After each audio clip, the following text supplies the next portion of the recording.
சிவன் படியளந்த நிகழ்வோட ஒரு சின்ன சுருக்கம் இது. தினமும் சிவன் கைலாசத்திலேருந்து பூமிக்கு வந்து எல்லா உயிர்களுக்கும் சாப்பாடு கொடுப்பாராம். இதுக்கு பேருதான் படியளத்தல். ஆனா ஒரு நாள் அவர் மனைவி பார்வதி தேவிக்கு ஒரு டவுட் வந்துடுச்சு.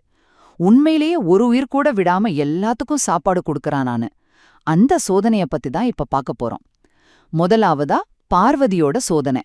அந்த சந்தேகத்தை போகிக்க பார்வதி என்ன பண்ணாங்கன்னா, பிரம்மா கிட்ட சொல்லி ஒரு சின்ன மூங்கில் பெட்டி, அதாவது சிமிழ் செஞ்சு வாங்கினாங்க.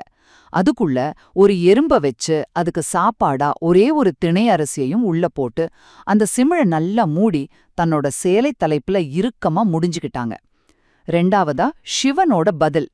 வழக்கம் போல சிவன் படியளந்துட்டு கைலாசம் போனதும் பார்வதி அவர்கிட்ட, நீங்க இன்னைக்கு எல்லாத்துக்கும் படியளக்கல, ஒரு ஜீவன் பட்டினியா இருக்குன்னு சொன்னாங்க. கடைசியா செயல் மூலமா நிரூபணம்.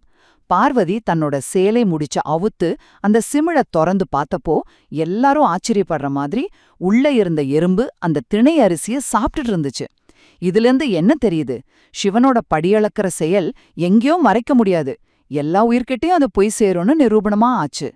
அப்போ ரொம்ப சின்னதா கண்ணுக்கு தெரியாம மறைச்சு வச்ச உயிருக்கு கூட சிவனோட கருணை கண்டிப்பா கிடைக்குங்கிறது தான் இந்த கதை சொல்ற விஷயம்.